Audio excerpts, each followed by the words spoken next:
He called his unborn children a burden. 5 years later, he's forced to watch them walk on stage with their powerful mother. And the role she's about to give them will be his undoing. Hey everyone, and welcome back to the channel. Before we see how this all unfolds, drop a comment letting me know where in the world you're watching from and what time it is. Go ahead and smash that like button and subscribe to join our community. The Chicago skyline in October 2018 was a masterpiece of cold fire, the setting sun glinting off 1,000 glass and steel canyons.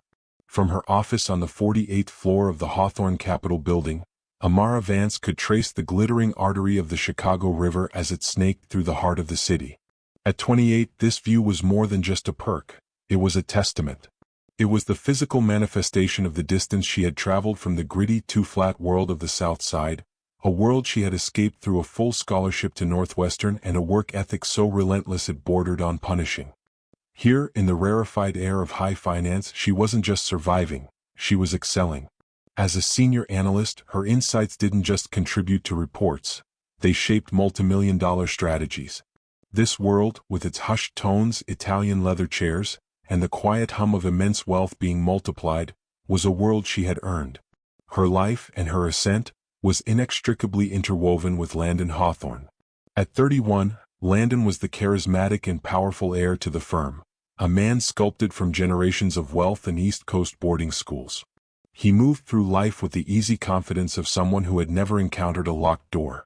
Their relationship, a closely guarded secret for the first year, was now public knowledge, a fact cemented when Amara moved into his sprawling Lincoln Park penthouse. It was a modern marvel of glass and steel, a minimalist palace with panoramic views of Lake Michigan that made the city look like a toy set. To her colleagues, who saw her through a lens of envy and speculation, she was the brilliant but lucky girl who had captured the city's most eligible bachelor. But Amara knew, or rather she allowed herself to believe, it was something more profound. She believed Landon saw past the narrative of her journey and valued the engine that powered it, her mind. Tonight, that belief felt more real than ever. They were at the annual Children's Foundation Gala, a high-profile charity event held at the Art Institute of Chicago. The cavernous hall, filled with the city's elite, buzzed with the dynamics of power and influence. Landon was in his element, a magnetic force of charm, moving from one conversation to another, his laughter echoing with an easy authority. Amara, in a simple but elegant emerald gown that contrasted with the sea of sequins and diamonds, stood slightly apart. She wasn't a participant in this game of social chess. She was an analyst, observing the alliances, the subtle shifts in power, the unspoken transactions. He found her near a Monet, his hand finding the small of her back. "There you are," he whispered, his breath warm against her ear. "I was getting bored talking about yacht syndicates." He leaned in closer, his voice dropping to a conspiratorial murmur. "That market analysis you finished today on the Asian tech sector? It was genius. Pure genius. You saw an angle no one in my father's entire division did." He pulled her tighter, his eyes holding hers. "You're the only person who actually challenges me, Amara. Everyone else just tells me what I want to hear." In that moment, under the soft gallery lighting, the world felt perfect. It was the validation she craved, the assurance that she was not a conquest or a project, but a partner. She had ascended beyond her origins, not by hiding them, but by leveraging the very hunger and drive they had instilled in her.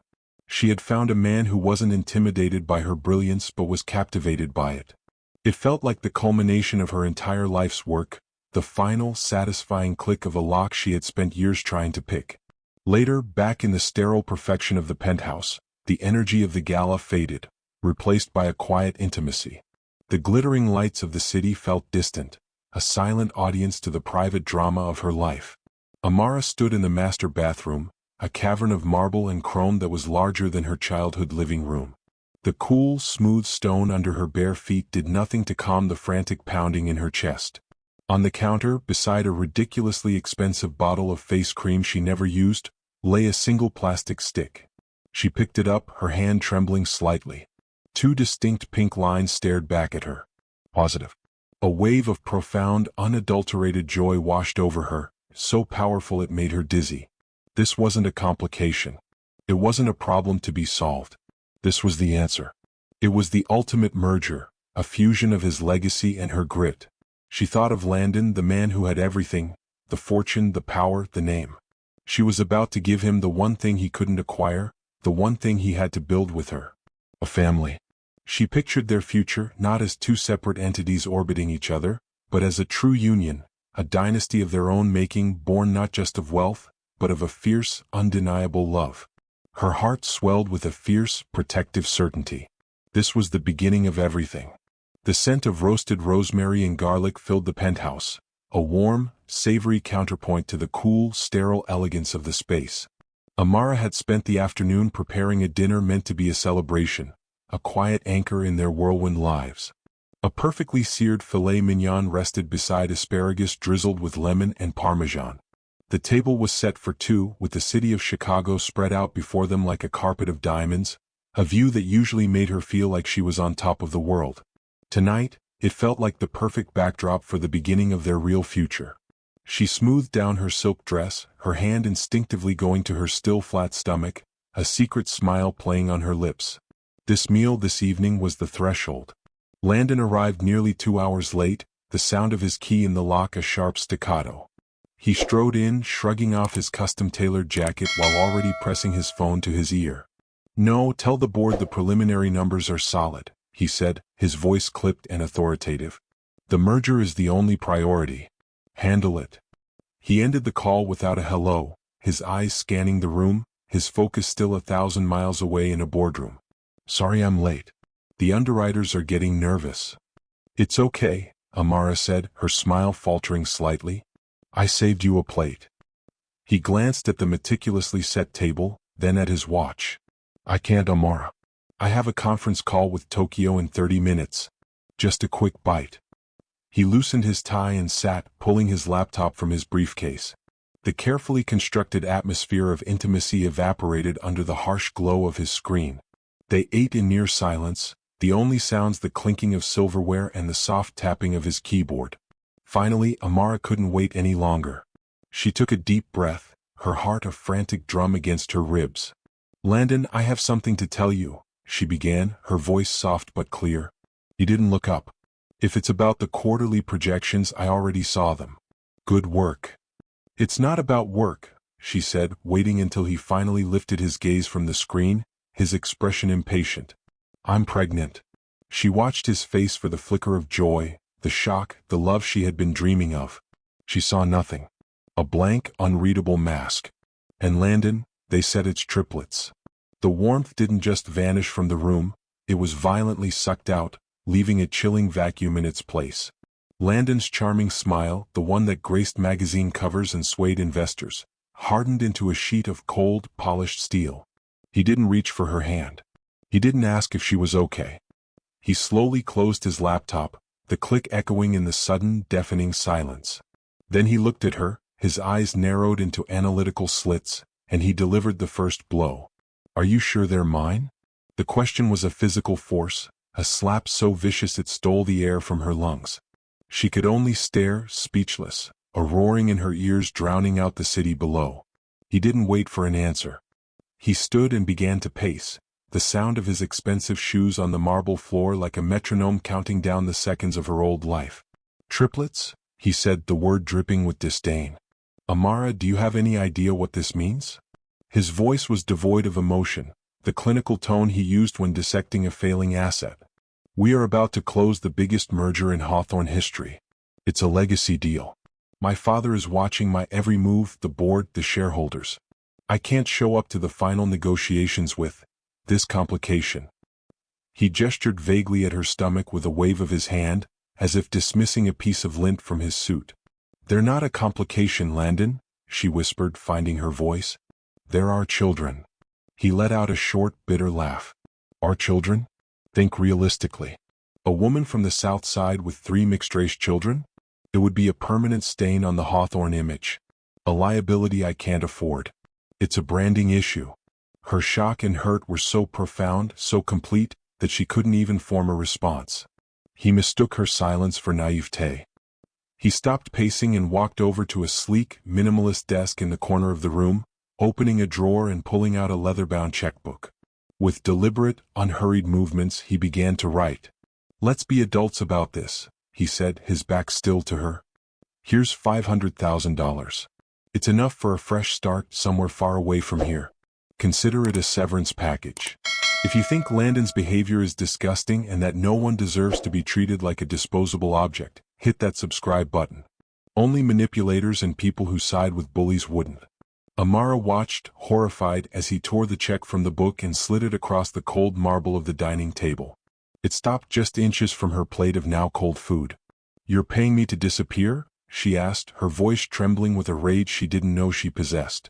"I'm giving you a way out," he said, his voice chillingly calm as he finally turned to face her. His expression was one of finality, of a deal closed, a problem solved. And then he delivered the final, fatal blow, the words that would be seared into her memory forever. "You were never enough for this world, Amara." "Not really. Do yourself a favor and accept it." He picked up his jacket. "I have to get back to the office for that call." And just like that he was gone, leaving her alone in the silent, cavernous penthouse with the check and the ruins of her life. The next morning, Amara woke on the sofa, having cried herself into an exhausted stupor. The sun was streaming through the floor-to-ceiling windows, mocking her with its brilliance. She decided she would pack a bag and go to her mother's just for a day to clear her head. She grabbed her purse, but when she tried the door, her key fob flashed red. Access denied. A cold dread washed over her. She tried her corporate credit card to call a cab from the lobby phone. It was declined. Panicked, she pulled out her cell phone to check her work email, hoping to find some explanation, some mistake. User account deactivated. Her professional life, her entire network, had vanished. She called her closest work friend, a woman she'd mentored. The call went straight to voicemail. Then another. And another. In less than 24 hours, she had been systematically, efficiently, and ruthlessly erased. The beat ends with Amara standing on a busy Chicago street, the doorman having retrieved the one suitcase she'd arrived with 2 years ago. The city rushed past her in a blur of noise and indifference. Horns blared, people pushed past, oblivious. She was homeless, jobless, pregnant, and utterly alone, the $500,000 check burning a hole in her purse. A piece of paper she would rather set on fire than accept. The first night was the worst. Amara found a secluded corner bench in the Great Hall of Union Station, pulling her thin blazer tight against the cavernous, drafty chill. The majestic, vaulted ceilings and grand columns, designed to inspire awe in travelers, felt like a cruel mockery of her own fallen state. Every few minutes, a garbled announcement would echo through the hall, jolting her from a fitful doze. The constant flow of people, families laughing, business travelers striding with purpose, lovers embracing, was a parade of the life she no longer had.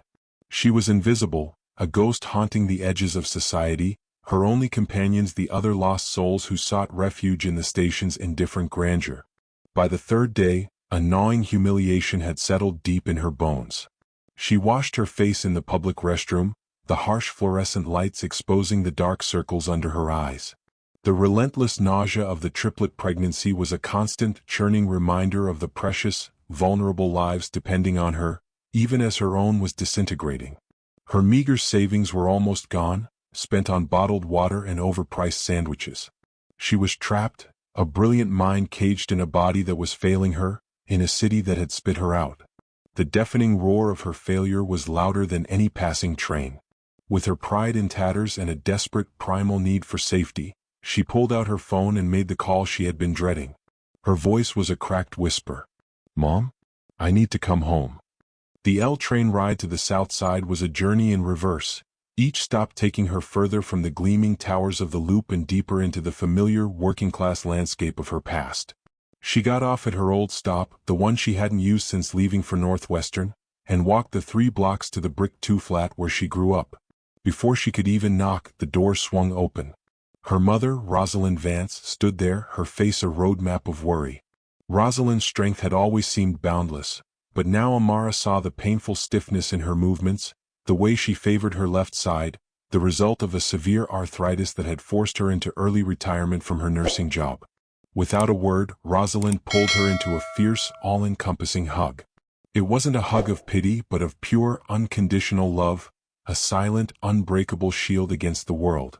Amara finally broke, the sobs she had choked back for days racking her body.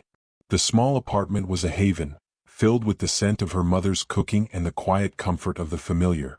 But it was also a stark reminder of their reality. A stack of bills sat on the small kitchen table, and Amara knew that the monthly rent was a constant source of stress for her mother, who now survived on a meager disability check. The catastrophic potential costs of a high-risk triplet pregnancy without the platinum-level insurance she'd had at Hawthorne Capital loomed over them like a storm cloud. Amara knew she couldn't be a burden. She had to get back on her feet and fast. Her job search was a brutal exercise in futility. She sent out over 80 tailored applications, her impressive resume now feeling like a relic from another life. The few interviews she managed to secure were demoralizing. She sat across from hiring managers who couldn't hide their surprise at her resume, followed by their poorly concealed glances at her growing belly. One interviewer, a man half as qualified as she was, had the audacity to ask, "With your situation, how would you handle the demanding hours here?" The subtext was clear. She was no longer a high-value asset.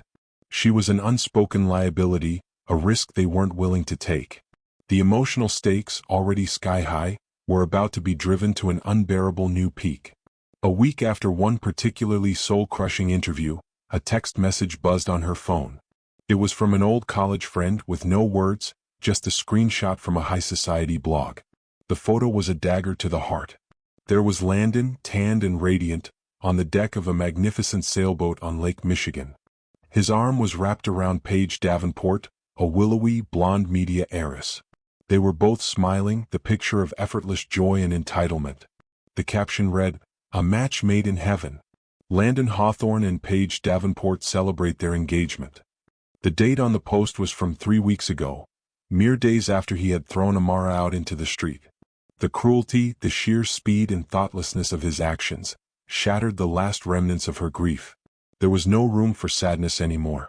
It was all replaced by a cold, clarifying rage.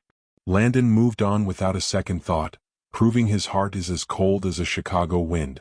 If you can't stand people who discard others like trash, comment, "I stand for justice" below. Let's show that we're not on the side of heartless manipulators. That night, long after her mother had gone to bed, something inside Amara snapped. The pain and humiliation didn't break her. They forged her into something new, something harder.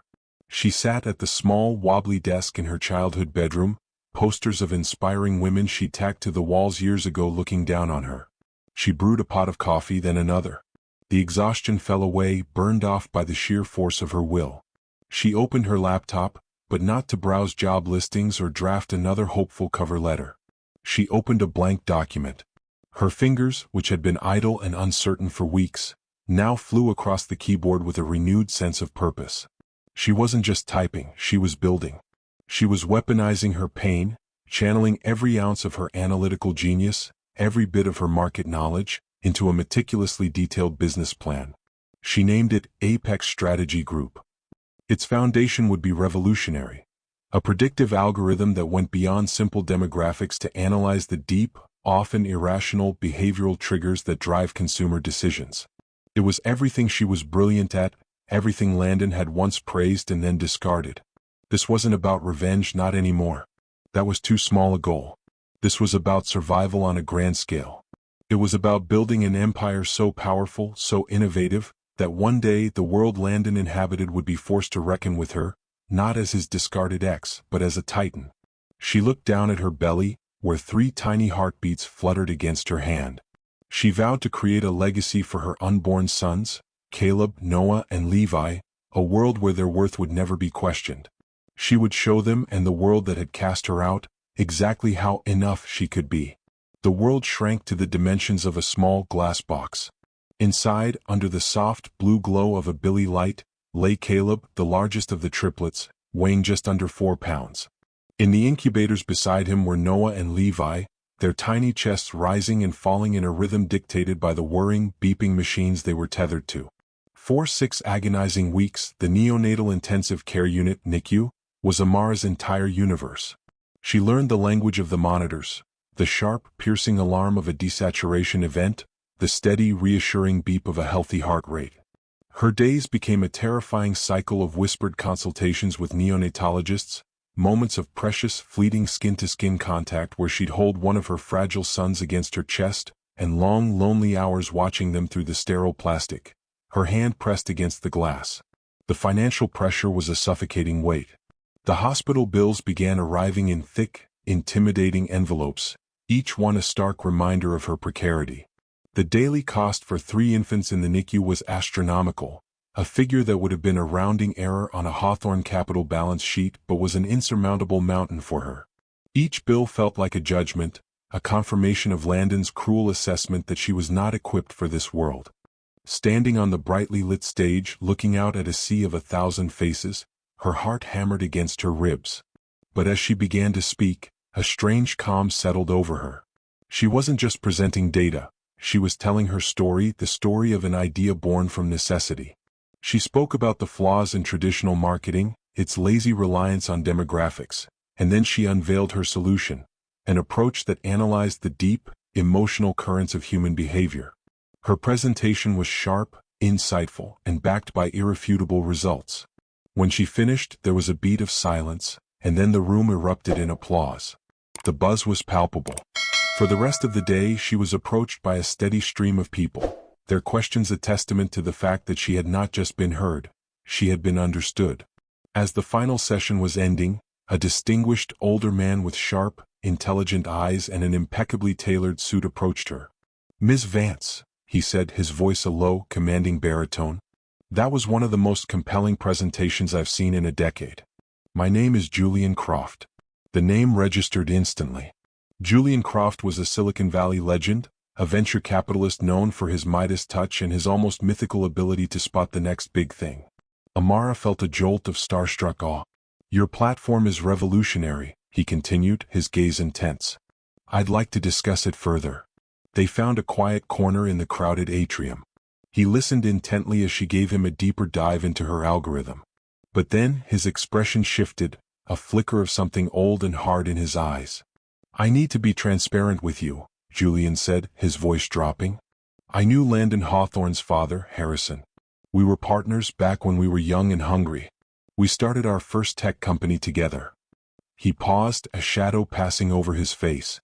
"Harrison used a loophole in our partnership agreement to push me out, steal my intellectual property, and leave me bankrupt. The technology he stole became the foundation Hawthorne Capital was built on." He looked Amara directly in the eye, and she saw a lifetime of cold, patient anger. "My interest in you, Ms. Vance, is twofold. 1, you are a genius. 2, I have waited 30 years for a chance to see the Hawthornes get what they deserve." The revelation was a tectonic shift, rearranging the entire landscape of her future. This wasn't just a potential investment, it was an alliance, forged in the fires of a shared adversary. Julian made her an offer that left her breathless, the number so large it seemed to belong to another reality. He wanted to invest $50 million for a 15% stake in Apex Strategy Group, an implied valuation of over $330 million. It was the validation she had fought for, the capital to scale her vision into a global powerhouse, and the mentorship of a man who understood her enemy better than anyone. It was everything. A week later, they were gathered in a high-rise boardroom in San Francisco, the panoramic view of the Golden Gate Bridge a fitting backdrop for the momentous occasion. The lawyers had finalized the paperwork. The air in the room was charged with significance, the culmination of years of struggle about to be realized with the stroke of a pen. Julian smiled at her, a look of genuine admiration in his eyes. "Ready to change the world, Amara?" he asked. She smiled back, a real, unburdened smile, and picked up the heavy, expensive fountain pen. Her entire future was on the tip of that nib. As her pen touched the paper, the boardroom doors burst open. Julian's executive assistant rushed in, her face pale, her hands trembling as she held out a thick legal document that had just been delivered by a frantic courier. "Mr. Croft, you need to see this. It's from Hawthorne Capital." Julian took the document, his brow furrowed. Amara's heart seized. She saw the words at the top of the page, stark and brutal in their legalistic font. "Cease and desist." Below it was the title of a lawsuit. Landon Hawthorne, having caught wind of her impending life-changing success, was suing her. The claim was audacious, a breathtaking lie, that the core algorithm of Apex Strategy Group, the very soul of her company, had been secretly developed by Amara while she was an employee at Hawthorne Capital, using their proprietary data and resources. He wasn't just seeking damages, The final, devastating paragraph made his true intent clear. He was claiming full and complete ownership of her company. Her entire world, the empire she had built from the ashes of his rejection, the legacy she had forged for her sons, was about to be stolen by the very man who had tried to erase her. The pen fell from her fingers, leaving a small, black blot on the contract, a perfect metaphor for the poison that had just been injected into her moment of triumph. A powerful man trying to steal a woman's hard work after trying to destroy her life. This is the ultimate betrayal. If this makes your blood boil and you believe creators and innovators deserve to own their work, hit that subscribe button now.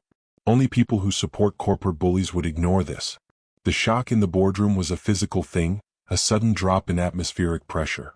The celebratory air curdled into a tense, suffocating silence. Amara stared at the legal document, the bold, accusatory font seeming to mock her moment of triumph. For a heartbeat, the old, familiar panic threatened to swallow her whole, the feeling of being powerless, of being erased. Then she looked at Julian Croft. The genial warmth in his eyes had been extinguished, replaced by a glint of glacial fury, the controlled, patient anger of a man who had seen this exact brand of arrogance before. The lawsuit was a declaration of war. It was a classic Hawthorne tactic, a baseless but terrifyingly well-funded, legal assault designed not to win on merit, but to bleed a smaller opponent dry through endless motions, depositions, and delays. Landon was counting on her to be overwhelmed, to fold under the financial pressure and the public humiliation. He was fighting a ghost, the memory of a 28-year-old analyst he thought he had broken. "He's arrogant, just like his father," Julian said, his voice a low, dangerous growl. He tossed the lawsuit onto the table as if it were a piece of trash. "He thinks you're still that same woman he can just pay off and discard. He has no idea who he's dealing with." Julian didn't have lawyers. He had a private army of legal assassins, veterans of hostile takeovers and Silicon Valley's bloodiest intellectual property wars. Within hours, the war room was established. The fight wasn't just about defending Apex. It was about going on the offensive, about turning Landon's weapon back on him with brutal efficiency. The discovery process began, and it was a legal blitzkrieg. Julian's team didn't just request documents. They carpet-bombed Hawthorne Capital with subpoenas. They demanded everything. Every server log, every internal email, every financial record, every hard drive from the last 5 years, all under the legal pretext of proving Amara hadn't used their resources. It was a strategy of overwhelming force, designed to bury Landon's lawyers and, more importantly, to give them the keys to his kingdom. 4 weeks, a conference room in Julian's firm became Amara's entire world. The glass walls were plastered with whiteboards covered in complex diagrams and timelines. The days bled together into a blur of takeout containers, the scent of stale coffee, and the constant low hum of servers crunching through terabytes of data. Amara was not a passive client waiting for updates. She was the lead analyst in the fight for her life. Her mind, perfectly suited for finding the signal in the noise, became their most powerful weapon. It was grueling, painstaking work, sifting through millions of lines of code, cross-referencing investment reports, and searching for the proverbial needle in a digital haystack. Late one night, fueled by caffeine and sheer willpower, she found it. It started as a ghost in the machine, a single anomaly that made her pause. A timestamp on a quarterly earnings report that didn't align with the server's backup log. It was a tiny discrepancy, something 99% of people would have missed. But to Amara it was a loose thread. She pulled on it. With mounting excitement, she dug deeper, her fingers flying across the keyboard. She found another inconsistency, then another. A series of high-value trades executed from an encrypted IP address that officially didn't exist. Financial transfers routed through a complex web of offshore shell corporations in the Cayman Islands. It wasn't just a thread, it was the beginning of an entire tapestry of deceit. At 3 a.m., she picked up the phone and called Julian, her voice electric with discovery. "I found it, Julian," she said, her voice shaking with adrenaline. "I found everything." It was bigger and more brazen than they could have ever imagined. Landon's lawsuit wasn't just a lie, it was a desperate, arrogant cover-up. The data was an irrefutable confession. For the past 2 years, Landon had been committing massive, systemic fraud. He'd been using a network of untraceable offshore accounts to hide catastrophic losses from a series of reckless, high-risk investments in volatile foreign markets. He had been cooking the books, reporting inflated fictitious gains to the board and shareholders to maintain the illusion of his own genius. Hawthorne Capital was a gilded ship, gleaming on the surface but rotting from the inside, taking on water at an alarming rate. The lawsuit against Amara was a desperate Hail Mary, a predatory, arrogant gamble to acquire her profitable, innovative company, absorb it into Hawthorne Capital, and use its legitimate success to mask his own fraudulent losses. He wasn't just trying to destroy her, he was trying to use her genius to save himself. They caught him. Landon's web of lies is about to unravel. If you love seeing a corporate villain get exposed by his own arrogance, smash that like button. Let's celebrate the fact that the truth always comes out in the end. They now had him completely and utterly trapped. The evidence was a digital smoking gun, a clear path that could lead him directly to a federal prison for years. The power dynamic hadn't just shifted, it had been inverted with seismic force. The war was over before the first battle had even been fought. Amara Vance, the woman he had deemed a burden and tried to erase from existence, now held his entire future, his freedom, and the tattered remains of the Hawthorne legacy in the palm of her hand. They didn't go to the SEC. They didn't leak the story to the press. A public trial would be messy, protracted, and would give Landon the one thing he didn't deserve, a platform. Instead, they went straight to the source. The meeting took place not in a sterile boardroom, but in Landon's own penthouse, the gilded cage where Amara's life had been shattered 5 years earlier. The irony was a bitter, satisfying appetizer. Landon, flanked by 2 of Hawthorne's top lawyers, projected an air of bored arrogance, clearly expecting a settlement negotiation for his frivolous lawsuit. Julian Croft, calm and implacable, simply placed a single encrypted tablet on the polished marble table. "Let's dispense with the theatrics, Landon," he said, his voice quiet but carrying the weight of impending doom. Amara, seated beside him, said nothing. She didn't need to. Her presence alone was a judgment. On the tablet, Julian had loaded the digital ghost of Landon's crimes. A clear, undeniable flowchart of the offshore shell corporations, the falsified earnings reports, and the specific trades he had made to cover his catastrophic losses. It was a masterpiece of forensic accounting, a digital confession from which there was no escape. As Landon scrolled through the evidence, the color drained from his face. His carefully constructed mask of patrician confidence dissolved, revealing the panicked, cornered man beneath. The arrogance evaporated, replaced by the stark, primal terror of utter ruin. He was utterly and completely defeated. Amara watched him, not with triumph, but with a cold, detached finality. This wasn't the powerful man who had discarded her. This was a common fraud, stripped of his pretenses. "Here is the offer," Julian stated, his tone leaving no room for negotiation. "You will drop your lawsuit against Apex Strategy Group immediately and unconditionally. You will then convince your board to accept a generous acquisition offer from an anonymous investor group I represent. You will ensure the transition is seamless. In return for your full and silent cooperation, this tablet and all the data on it will remain sealed." He paused, letting the weight of the unspoken threat, federal prison, settle in the room. Checkmate. A month later, the grand ballroom of the Peninsula Chicago was electric with anticipation. It was the annual Industry Awards Gala, the pinnacle of the city's financial and corporate calendar. The air was thick with the scent of expensive perfume and the buzz of high-stakes gossip. The main topic, whispered over flutes of champagne and plates of caviar, was the shocking impending fire sale of the legendary Hawthorne Capital.